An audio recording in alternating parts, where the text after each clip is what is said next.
Good afternoon and welcome to another edition of Northport, A View from Here. With us today we have Henry Jenkins, who is our Assistant City Manager, and also Andy Nicholson, who is the Director of our Engineering Department. Welcome, gentlemen. Welcome to the program. What we normally do when we have someone on the program for the first time, we give them each an opportunity to give us a little bit of their background, married, children, grandchildren, great-grandchildren, fought in this, or whatever you want to add in there on a personal basis. So, Mr. Jenkins, why don't we start off with you? Okay, I was born and raised in Tavares, Florida, which is Lake County. I grew up there. I'm married.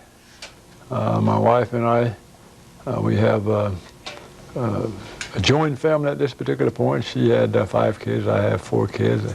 Aged from. Not busy, are you? Ages range from 32 to 13. Wow. I have 2 grandkids. And that's basically it. Well, good, good. And Andy, where do you hail from? First came to Florida in high school, finished high school in Pinellas County, and been generally in Florida with the exception of military duty in some college in upstate New York, but military duty in Vietnam for a couple of years. But other than that, Florida, west coast of Florida mostly. A couple of years, 3 years in land, engineering capacity, 5 years of college near Cape Canaveral for my undergraduate work and working over there to finish that school. Married in Pinellas County. We have 2 boys, 24 and 17, and my wife is a social worker. In fact, Henry's wife also is in social work. My wife is a supervisor of case managers in Pinellas County working with senior citizens. I'm new with the city, so we haven't completed all of our relocation to Northport yet. Sure, sure. Now, with all going on in television, do we need to investigate your military service? You don't have 31 years. No, you don't need that. All right, that's reserve. Good. All right, Henry, with the being assistant city manager takes some credentials and background and past experience. Give us a rundown on where you worked before and what some of those professional standards you hold. Okay, I can. I'll basically start from my college days, I guess, and work my way up to my current position. Out of college, I worked in the private industry for a while. I worked for Firestone for a little while there. I didn't enjoy that. After that, I worked for Allstate Insurance Company. Did that for a while.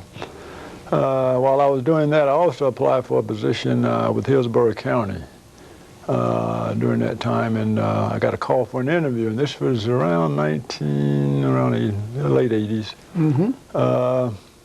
Of course, nowadays you can have up to 7 jobs. They say that's about the average now for a person. In their lifetime. In their lifetime, about 7 different positions. You have to reinvent yourself all the time today. Absolutely, absolutely. And I got a call from Hillsborough County, and this was, like I say, the late 80s, and I was offered a position. Of course, I had held several different positions. I wasn't sure what I wanted to do, but government work seemed to be my calling, and so I worked for Hillsborough County in the utilities department for 4 years. Figured I wanted to do something different. I wanted a different challenge, and I belong to the International City County Managers Association, which city and county managers belong to, and they have a newsletter that they advertise every 2 weeks, which advertise all the jobs all over the country. And that was a position open in Jackson, Michigan.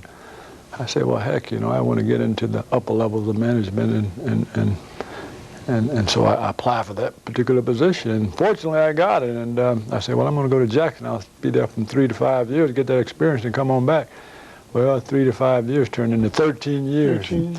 And I got quite a bit of experience. I was assistant city manager, and I was also assistant city manager, which was my last promotion. And I worked in various different capacities. My last term as assistant city manager, I was responsible for administration, and that was the purchasing, the personnel, human relations, and taking care of city commission inquiries. The three hardest jobs in government is a school board administrator, you know, the top dog, county administrator, and a city manager. And the next toughest job is the assistant city managers and the assistant school board managers, so on and so forth. So you've got you've got your work cut out for you, I know. And you'd use the key word in part of your statement there of challenge. What do you see as a challenge? Do you see Northport as a challenge? Northport is a challenge, and it's quite a challenge, as a matter of fact. And of course, I like challenges. Northport is a growing community. As a matter of fact, I went to a breakfast this morning that was sponsored by the Economic Development Manager for the City of Jackson, and we had a lot of companies there. And the city of Northport is one of the fastest growing areas in the country. As a matter of fact, it's the third fastest growing area in the country. So with an area that's growing that fast, that presents many challenges, and of course, some we'll get into probably a little later. Andy, what's your background? Generally, 15 years municipal work, engineering, projects management, and about 15 years private consulting work, also engineering contracting. Actually, I have 2 degrees and 4 licenses. My bachelor's degree is in ocean engineering, physical oceanography. And I have a master's in administration and business administration, same as Henry. And my specialty in my particular studies on management were contracts administration and some studies on finance, but primarily associated with running construction projects, etc. My 4 licenses, I'm licensed in Florida as a civil engineer, and most of my municipal work has been civil engineering, city. 10 years with Clearwater, 3 years with DeLand, 2 years with Safety Harbor. That included in Clearwater not only civil engineering projects but also ocean and coastal engineering projects. They have a significant beach network and marinas and so forth, and I provided services to the departments that were involved in those assets. In Safety Harbor, I was also the Director of Public Works and Utilities Director as collateral duties.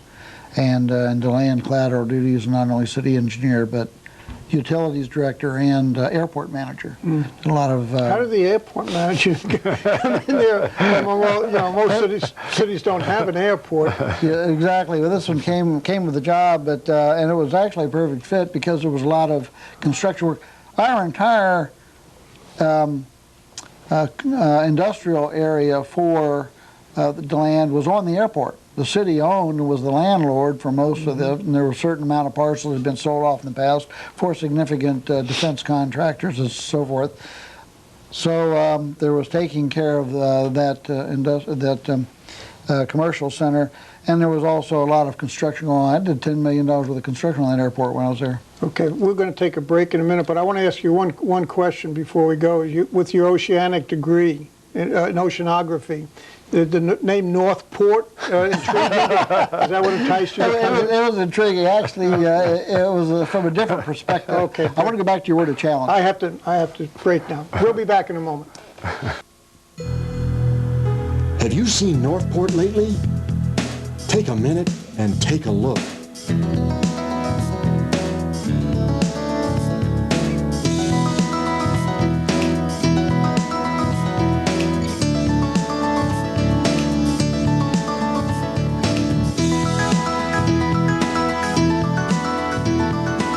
We really do enjoy nature, and we found it all here, right in our own backyard. Love fishing and boating on the Mayaca.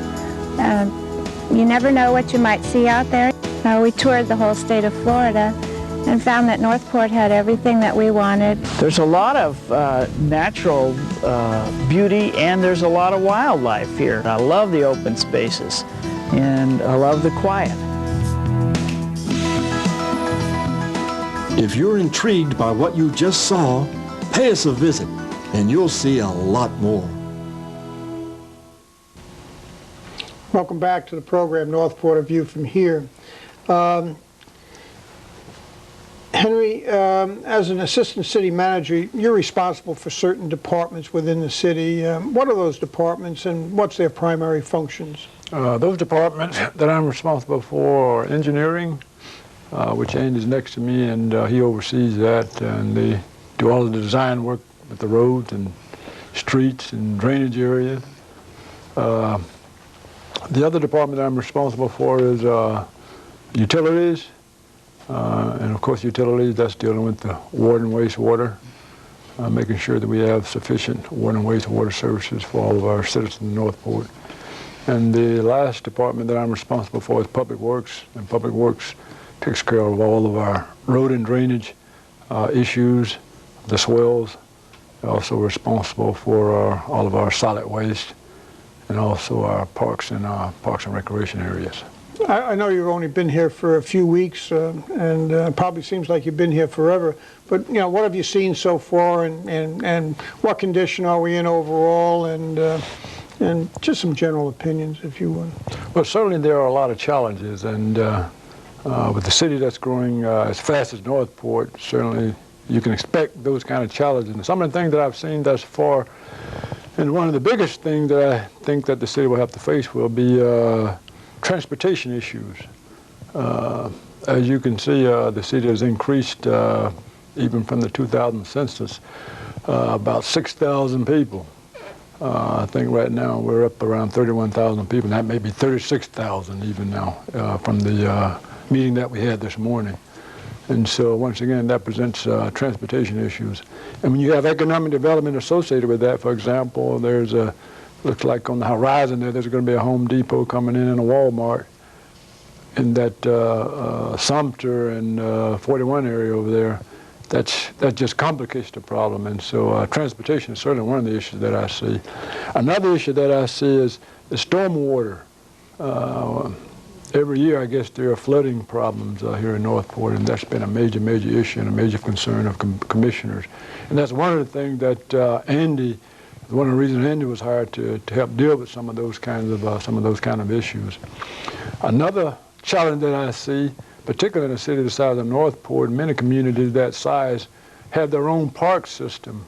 Right now we have a park system, but the majority of it is managed by Sarasota County. Normally, in cases like that, normally when you're in a community of the size of Northport, you normally maintain your own system. So that's another issue that the commission will have to deal with, whether or not we want to continue to have Sarasota County manage that system for us, or whether or not we're going to maintain it ourselves. So those are some of the issues that I see. Yeah, that park issue was a result of a lawsuit that they had to maintain it. Dual taxation issue. Right. So that may not be as just a slam dunk to change. There may be some ramifications like money. That need to come with the change, if anything. You mentioned transportation, and if you say transportation to some folks, all they think about is a subway or a bus. But transportation is more than that, isn't it? Transportation, roads and streets, for example, like we have a couple of major thoroughfares in the city of Northport, and Andy probably can talk about that a little more, but we have Toledo Blade, which is a major thoroughfare. Mm-hmm. That probably needs to be widened, and that's one of the things that's certainly on the horizon here in terms of slated to be done. Sumter is another street that's currently 2-lane that probably needs to be 4-lane. So those are kinds of things when you talk about transportation, not necessarily talking about buses and subways and that kind of thing. Transportation in that sense of the word. Absolutely. Yeah. Andy, the city's got along quite a while, without an engineering department per se. What makes it necessary for a guy like yourself to come on board at this point? The growth that we're experiencing has shifted Northport to the size that it needs full-time engineering services. You use consultants if you only need the services occasionally. But when it's all necessary full-time, then there's a lot of cost efficiencies and service levels that increase if you shift to a full-time in-house operation. And I would assume that timeliness would be, things would be done on a more timely basis than having to go out through the bid process and all the other wranglings that you have to go through in government. you're clearly on point. Yes, that's part and parcel to the decision. We're just now at the size. There's a question of capability and there's a question of capacity. We're now at such a level that the demands are there that we didn't have the capacity for the right amount of service through outsourcing without tremendous expense. Mm-hmm. So now we have you. And I think that at this point in the life of the city, I think it's a good addition, and it's necessary to keep things going with a flow. What are some of the things that you do? Well, first of all, I'd like to give a little bit of an overview on the fact that I'm setting up a department from this context. In the first half of my career, I spent a lot of time as a project manager and engineer that was producing tangible products, whether it was a beach project, a building, a road, a highway, trail amenities, park facilities. I would go through the design and contracting and get a physical entity. The last half, of some of it coming out of my Navy Reserve experience, working with people, as well as in some of the cities where I mentioned, I had great opportunities to develop groups, organizations, intangible systems that could produce tangible results. And this is the challenge I found in Northport. I'm coming on board and bringing in a department that did not exist and putting together the pieces to have an organization that will produce these tangible things. And we have on the horizon 900 miles of street that are there that need attention. Major projects, as Henry mentioned, Sumter, Toledo Blade, Price, and other major thoroughfares that need substantial upgrades. We are right now in the department, we have a utilities engineer that has been servicing the utilities department directly for some time, but can actually draw on other resources in the department by being shifted to this department, and he's finishing up with consultants a utility master plan so we can lay the groundwork. We have some of the structure, but we need to start providing sewer service and water services through miles and miles of systems for the city. So that needs to come out of the ground and be fleshed out a lot better than it is now. Stormwater is a major concern. In my practice as an ocean engineer, among other things, I've had a strong background in hydraulics, excuse me, water flow. And so a lot of my my civil engineering work has been focusing on stormwater systems and alleviating substantial stormwater problems. It's not unique to Northport. We've solved these in the past, and Northport needs those. From a day-to-day hyper need for people on a regular basis, roads are a major focus of attention. But from a critical concern about people really being inconvenienced and caused a lot of discomfort in their life, stormwater. And early in my municipal experience, on the job, barely 3 weeks, and had to go through an experience where we had suffered a storm in that particular city, and I had to go and talk to a resident that had moved into a home not that long before, and we had to try to address her problem, talking to her in her front yard, and we're looking through her front door, and we had water up to our kneecaps, and we're looking through her front door, and she had water that deep over her carpet.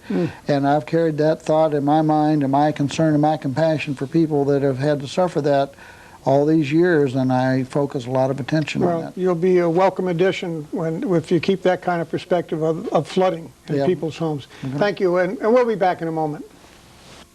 There's a rumor that small-town America has all but disappeared.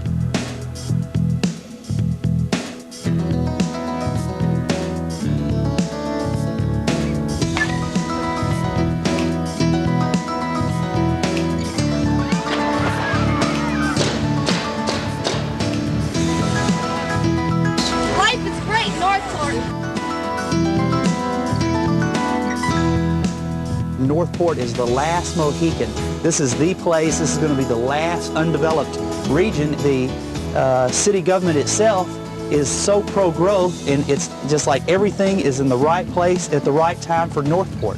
They're very open-minded, they're very honest, and they're very fair.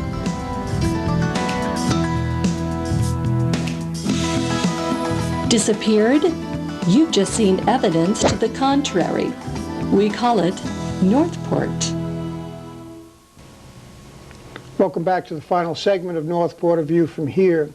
Henry, what are some of the major projects you have coming online that people would like to know about? One of the major projects, and this is in the utilities area, is what they call an ASR, which is an aquifer storage and retrieval system, and this is a process whereby they take surface water, for example, like we get excess rain and this kind of thing.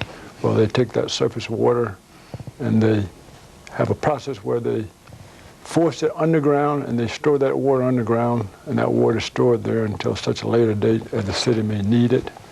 Therefore, they can go back and retrieve it, and that's a major, major project. And the city of Northport is kind of I guess, a test project for this kind of thing, and we're looking forward to that. Another project that we're in the final stages of completing is we've expanded our wastewater treatment plant. We've almost doubled its capacity. It's gone from basically a 2 million gallon a day plant to almost 4 million gallons a day. Mm-hmm. So those are two major projects that close to one is about completing, the other one will just be beginning. So those are primarily in the utility department as major major projects, and funding for these. Funding for those would be funded through the utilities department, of course. Utility, that's what they call an enterprise fund. Mm-hmm. So the revenues that are generated from those funds go back into. I think the bond that was issued too may be paying for part of that ASR well. I'm not sure, and I'm not sure about that. How about projects in your area? Right now, what are you working on? The significant initiative that we just began is actually beginning the master planning for roads, the road system throughout Northport. We asked the commission last night to support us through funding a street inventory program, and they see the value in it for the citizens of Northport. So we are proceeding with a street inventory where we're going to get more precise measurements of the miles of street we have, the dimensions of those streets, the conditions of those streets, and more importantly, the stormwater structures under those streets. Some of those are old and deteriorated, and you don't want to spend a lot of money building new streets over old systems, old stormwater systems. Now, I would have to distinguish that those stormwater structures from the entire stormwater system. We're not talking about the canals. We're not talking about the creeks and the ponds. Those will need separate attention. But just where a structure passes under pavement, we need to also gather information about those structures and assess when those that we need to change out now as we build a street over it. We're actually putting together trying to find the affordability of a 10-year program, so that in 10 years we can take on not only the major streets that Henry highlighted earlier, Sumter being early on off the design table, but still unfunded. Toledo Blade, Price is going to need some revisions, and there are certain key intersections that need some attention. These will be early on in this phase program, but then we have our neighborhood streets in front of everybody's home, and a lot of these streets have been getting some annual resurfacing that has been significantly inadequate in meeting our needs. With the people coming in and building all around town, mm-hmm. we're only able to do so many streets. Right now we have over 300 streets on our list of streets that have significant complaint histories that need attention. And we are putting out our resurfacing project. Last year, $400,000. The year before, $200,000 to repave, to overlay these streets. And this year, we're putting in $600,000. We've really stepped up the money, and still, we're only covering a small 50 or 60 streets out of the 300 that we need. And we need to jump ahead. And so, bringing our entire street program under a long-range managed plan program is this street inventory when you talk about redoing the streets as you just were, does that mean redoing the drainage or just doing a top coat and you know, repaving it, so to speak? Well, didn't want to get into a lot of engineering details, but you've opened the door. Well, no, real quick. people want to know because they're affected by it. Well, the two things damage streets by and large.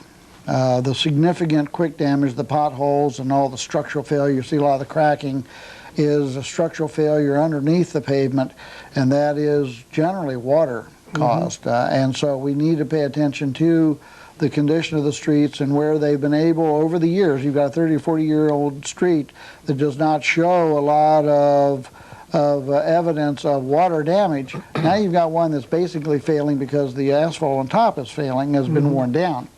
That doesn't need so much attention, and the inventory will identify those. Those that have had a lot of base failure and sub-base failure and a lot of potholes, those are experiencing water systems. Now we've got to look at the water control system to protect that street. We'll build that street back with the kinds of engineering amenities to guard the water impacts. Then we can only be left in the long range sense with the asphalt. Now the second, I said there are two types of damage. One's water damage, where you have streets that are not significantly impacted by water. Then you have just the normal wearing of the asphalt, and the asphalt's only on top as a wearing course. It's an expendable material put on there, and you wear it down, so every 10 years or so you should figure about half of it to be lost, so every 10 years you'll need to come over and do another overlay. But if you've got the water under control, then that's your long-term system, and we want to set that up. Good. Henry, being an assistant city manager is going to put you in demand in the community. All the clubs are going to want you to come, speak to them, tell us what's going on, and are you prepared for that? And you know, what other activities will you do through, you know, within the city? Will you be getting involved in some things? Well, as you mentioned, I will be. As a matter of fact, I've already begun to get requests in terms of for speaking engagements, and I've already had a speaking engagement since I've been here. And I'm a firm believer in giving back to the community. In my last community, I was very, very involved. I've served on a number of different boards. I was president of a number of different boards. And I think it's very, very important that if you go into a community, that community provides your living for you, then it's important that you give back to that community. And that's just a philosophy of mine, and I believe in that. I'll give you a big amen on that. That's good philosophy. How do you compare Jackson, Michigan with Northport, Florida? Well, two separate and distinct communities. Jackson, Michigan was a built-out community. It was an older community. Didn't have a whole lot of growth, but yet and still, it was a very good community. Northport, much different. Much larger in terms of area, growing very rapidly, has a lot of green space, and a lot of opportunities as well as challenges. Yeah, and I wonder which one there's more of, challenges or opportunities. Anything you want to add? We're going to be winding down in a second. No, just did come here because of the challenge. Again, my interest in building viable organizations, and I found a framework where I can do that very successfully. Okay, good. And I'm sure you'll find that challenge here. And with that, we'll end another segment of Northport View from here. Thank you very much. Thank you, Gene.